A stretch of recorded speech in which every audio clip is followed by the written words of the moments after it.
Good evening, everyone, and welcome to the last episode of Season 1 of We Set the Stage. This season, we brought you two inspiring barbers, one of the best pop art painters, a few entrepreneurs, and more to your screens. As they say, save the best for last, but in what we do, everyone has a story that differentiates themselves from the other. Today is about a young man whose movement is empowering the lives of kids in juvenile detention, on the streets, and in his community. Brother Ibrahim and his team are pushing their message behind the Clothing Line magazine and community work. Being on the front line is how they get their work done. Listen to his story and really embrace his message as he continues to empower the youth and communities today. My name is Brother Ibrahim, representing the whole Reston community, representing Wise Wear Clothing, which is my clothing line, and I'm currently working on an outreach ministry in the Juvenile Detention Center called the FrontLine, and the program is called Art for Life.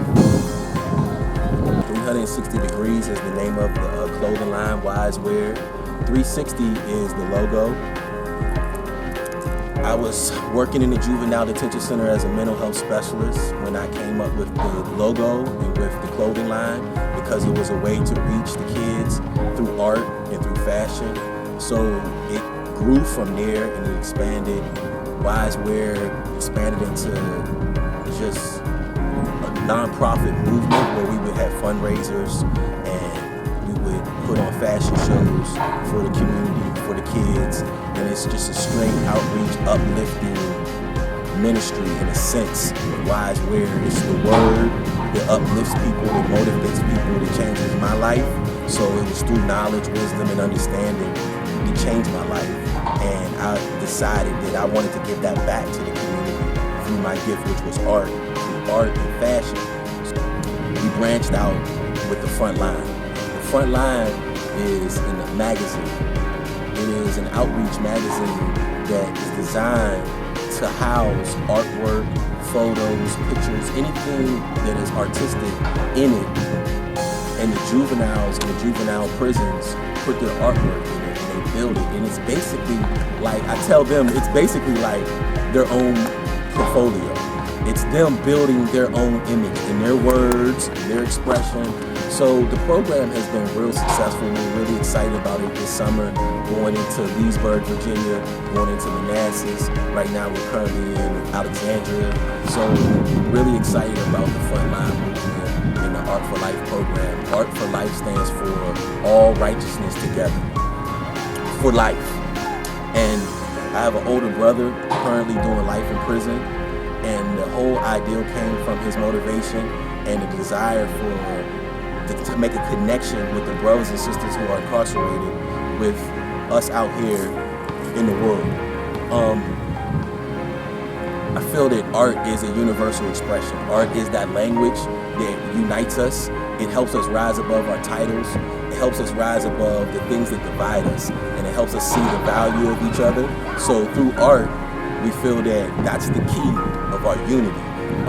Art for Life is all righteousness together, because regardless of your religious title, of your political title, of your job title, if you don't have a righteous conduct, if you don't come with a righteous spirit, just being right, is what it matters. So this is not about any of those titles, which all of them are significant and important. This is all about us learning how to be right and learning how to value each other through our art and our gift. So that's what Art for Life is all about. In the front line, like I said, is really strictly, right now we're at the Reston Community Center in Stonegate, and we're working with the Reston Community Center on building the front line in the community. Because right now we're in the juvenile detention centers working with the young kids, helping them have an outlet while they're incarcerated. But when they get out, they don't have nothing to come home to. So right now we're working on building a foundation for something for them to come home to and look forward to when they do come home, and to help kids not go into these juvenile facilities, because this basically is a cycle that I vowed my life to break. I'm currently working on breaking the cycle in my family. So it's just a reflection of what's going on in my personal life. One of my biggest motivations and my passion is right now breaking the cycle. There's really no other way around it. The cycle has to be broken, and I'm determined to break that cycle in my life. determined to break this cycle of pain and drugs and misery and violence in our community and our families, because I don't want my children to suffer and go through the heartaches and the painful experiences that I experienced as a kid. So I'm extremely inspired by so many individuals in my life. We would be here all day, but it's a few. Like, I named my son after Elijah because I think Elijah is probably one of the most influential people in our generation of our time. Elijah Muhammad, that is. He was a teacher of Malcolm X. He was a teacher of Muhammad Ali, Minister Farrakhan. So many influential people he influenced. So it's like an umbrella. The biggest project that I'm working on is a family venture. It's me and my wife Sarah. Right now we're telling our story. The story is called The Cracking My Cross, the story of redemption. It is a story of redemption, and it is my story, and it is based off of my life. It tells the story of a young man whose father's a drug dealer, and his family reaps. You reap what you sow, and we reaped a real harsh, dark period of our life, and that cracked our cross. In the book, it tells the story of a young man going down a dark path, and at the end of that dark path is death, face to face with murder and my father.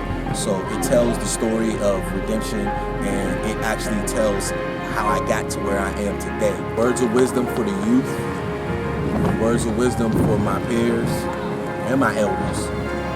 It's never too late. I would say to anyone who wants to step out there, start their own business, start their own movement, you gotta believe in yourself, and you gotta know who you are. So you gotta spend some personal quality time with yourself, getting to know yourself and analyzing yourself, and seeing yourself through the eyes of an artist. If you can see yourself as an artist, there's no boundaries. There's no wrong turn. There's no straight. There's no crooked.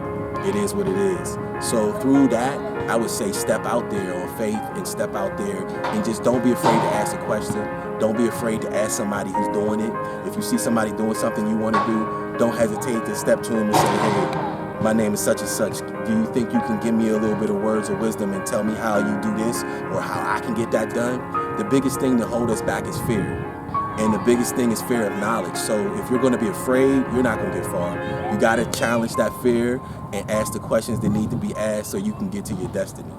I hope everyone enjoyed this story and enjoyed the message behind FrontLine from Brother Ibrahim. If you would like to support this movement, please visit artforlife.com. The link is in the description below. I hope you all enjoyed our first season of stories, and we want to thank everyone for tuning in every Wednesday and watching them. Everyone can relate to someone and their story as we all strive for greatness. Season 2 will be announced on here and our social media sites, so continue to follow us for those updates. Thank you again for the support, and have a great night.